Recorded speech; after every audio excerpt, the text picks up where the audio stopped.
something that say that if you can talk about something and not cry, I mean you've healed. And it's just been 8 months. Today, a lot of people were saying that, hey, she was out. No, the club had nothing to do with it. I was thinking, like, oh my god, like half of my body has been cut off. And then, like, other moments, I was thinking, like, oh my god, I can't feel. I was thinking so many things at once, and I started screaming because, like, I was like, can you please get me out of the car? And then you know how some people are. Someone starts saying, hey, no, the car is going to burst. Hey, come on. Like, sir, yeah, your body is my ecstasy. Feels like you're my fantasy. Close like where your man can be. Can't forget with your tendencies. Oh, when you ride with me, baby, get you fine. Hi guys, I'm Vanessa and welcome back to my channel. If you're new here, don't forget to subscribe, like and share, and turn on your post notifications. If you're a returning subscriber, I hope you enjoyed the last video and I hope you enjoy this one too.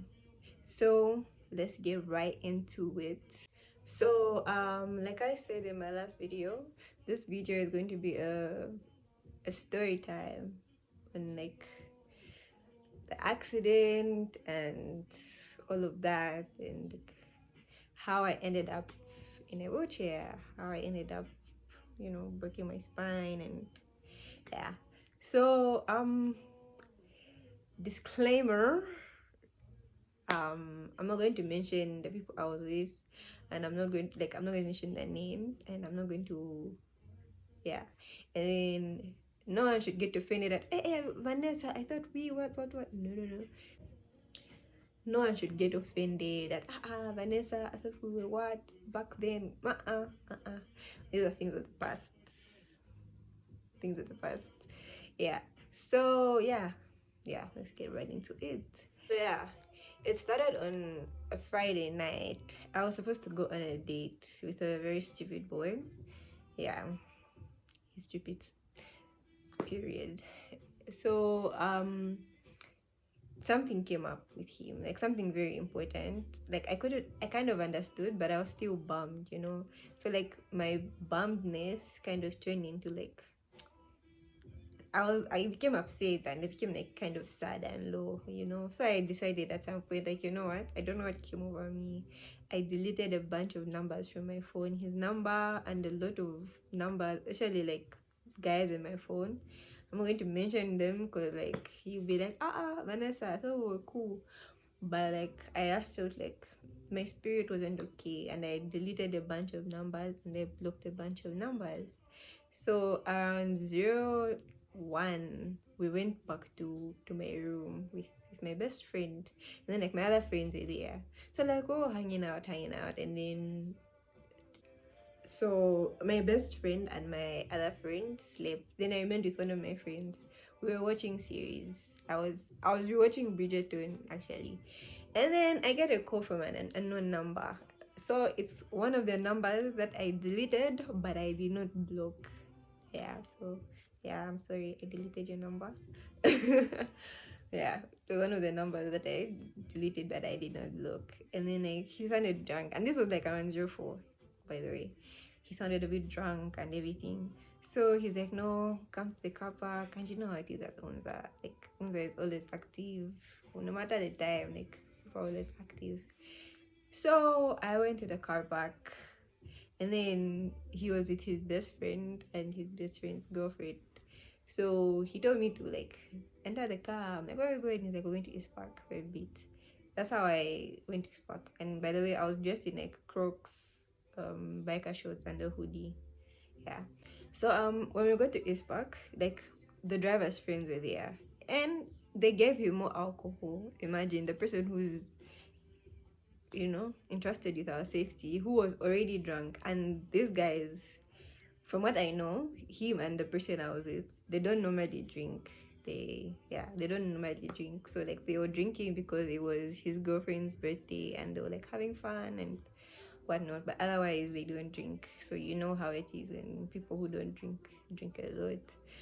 So yeah, we left East Park now, like after everything, like it was just like a lot of commotion at this park. Like, no, as we want to go, like me and the girlfriend, like, no, I want to go, I'm not comfortable here, what, and then his friends were just like shoving alcohol down his throat, what, such things.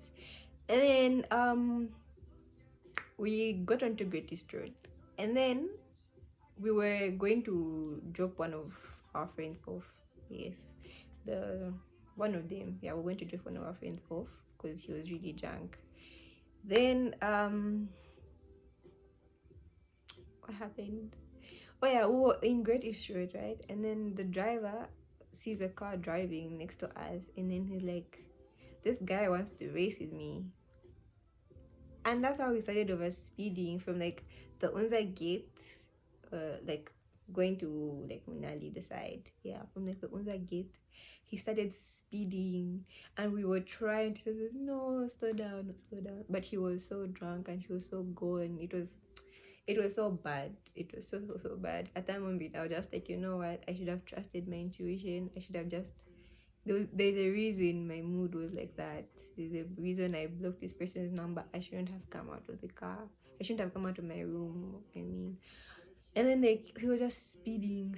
He was going over the flyover bridges, like everything. He's just going at like super speed, even when the car wasn't there anymore, like the other car wasn't there anymore. He just kept speeding until we hit the we were approaching the roundabout, the Munali roundabout, and he lost control and he hit into it, and then the car flipped or something, I don't know, and then like what they say, like your life flashes before you. It's true.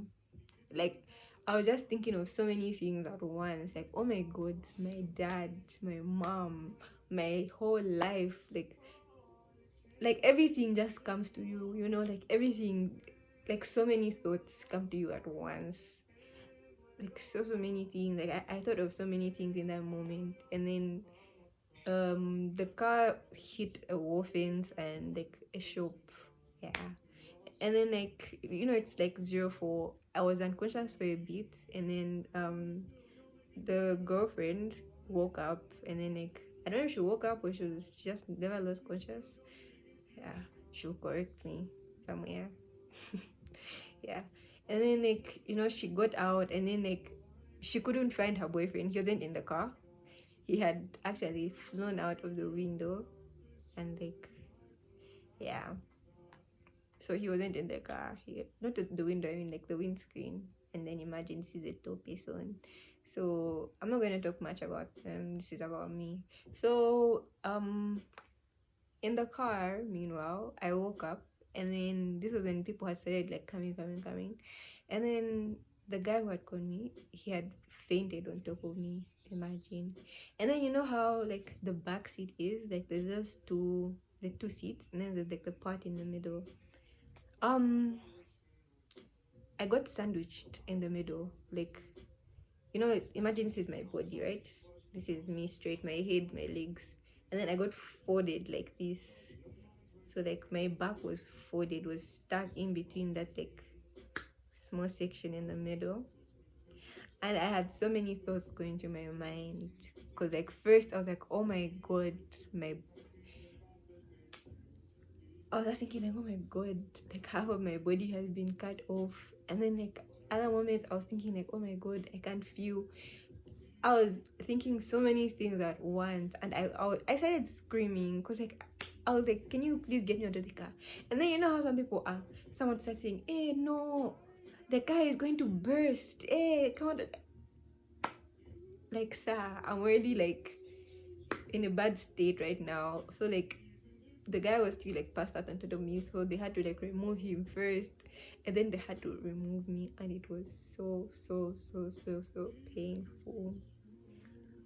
I can't even like begin to explain what I was feeling. Like that experience, I would never like wish it on anyone, not even my worst enemy. It's like by far the worst thing that I have ever experienced.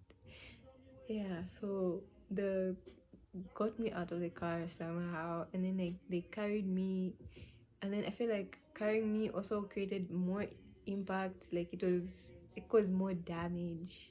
The way I was seated in the car, and then I'm in the car, like with the people who helped me, and the guy in the back starts fighting me.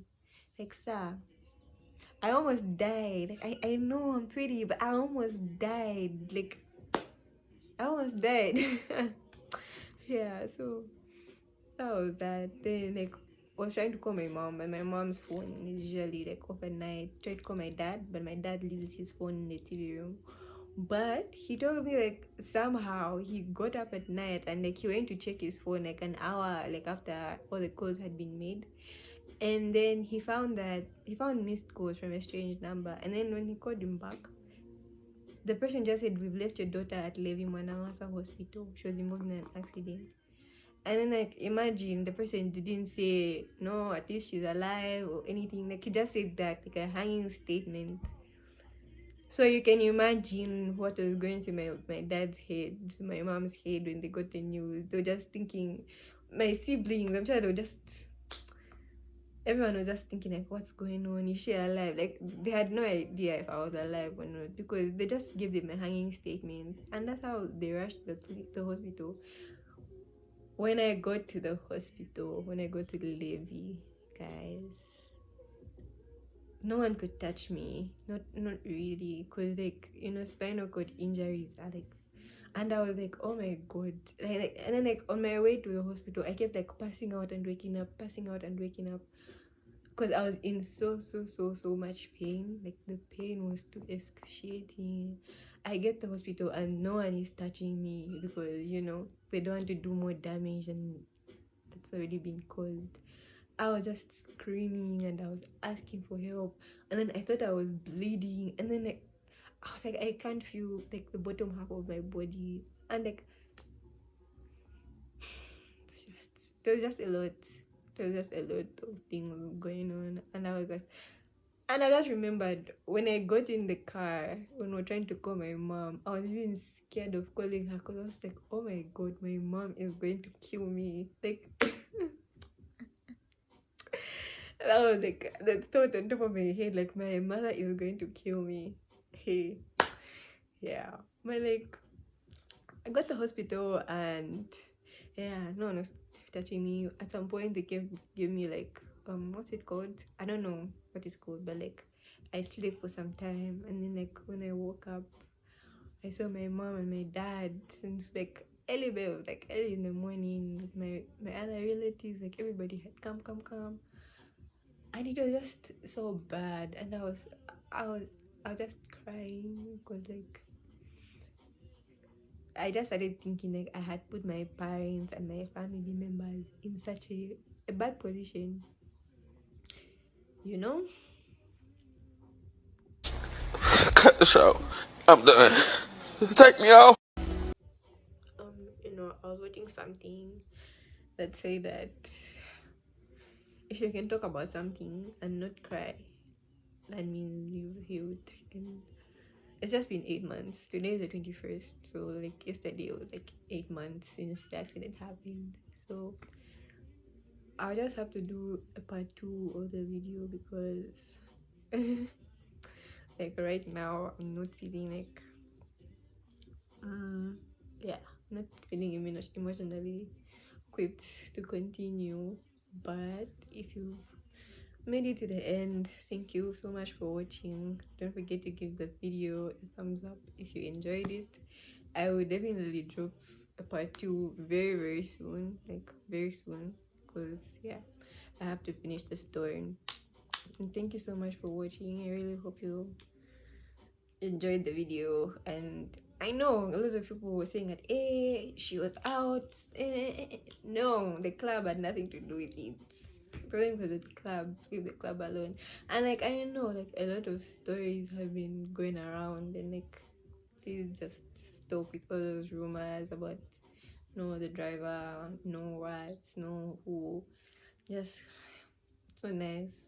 Please just stop. Stop it. Yeah.